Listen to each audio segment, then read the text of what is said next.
Kurmasana and Supta Kurmasana, jumping into it as best as you can.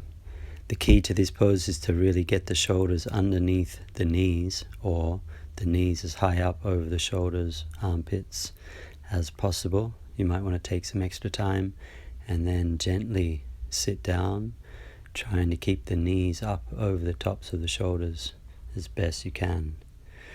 Obviously leg length is going to play an important factor in this one, and hip flexibility and mobility. As you come into Supta Kurmasana, the beginning stages, simply bring the feet together. Again, try to get the shoulders under the legs. Lean from side to side in order to do that. And come into it the best you can. Coming out of it, simply walk the feet out a little. Bring the hands forward. Keep the knees over the tops of the shoulders. There's your dead cockroach. And then press up, shoulders down. Keep that angry cat action. Get a good bakasana. And then step it back to the high plank. Side version, so you can see how important those deep squats are in order to get into this pose. Basically just squatting down to come into it gracefully. Legs up over the tops of the armpits as best as possible. If you're tight in the hamstrings, you're not going to straighten the legs fully.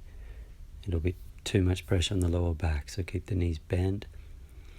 Coming into Supta Kurmasana, take the time to get the shoulders under the legs. Don't worry so much about binding or crossing the feet yet. Coming out of it, keep the knees up high over the arms, press the hips forward, lift up between the shoulder blades, get a good bakasana, and step back to the high plank.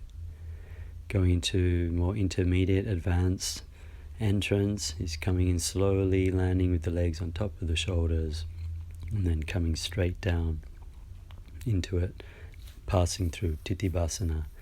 If you can try and lift the heels up with feet flexed or feet pointed. And then to go into Supta Kurmasana, you're going to have to come out of it.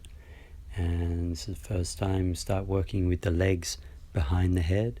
Again, shoulder, the leg has to come right behind the shoulder. Some twisting action. Make sure that you're not putting your neck in an uncomfortable, compromising position, although it's going to be a little bit uncomfortable in the early stages. Cross the feet. To get ready for the second series, you might want to start practicing pointing the toes as well. And then bring the hands forward. Maybe lock the feet again just to get a better bind as you come up out of it. Pass through Titibhasana, back to Bakasana, and float back Chaturanga. That's jumping into it with speed. Titibhasana, lower down with control. Knees nice and high over the shoulders. Point the feet. We try and lift the heels off the floor. Then coming into Supta Kurmasana. Again, getting that shoulder back, pulling that leg back, getting the leg behind the shoulder. And need to make some space for the calves.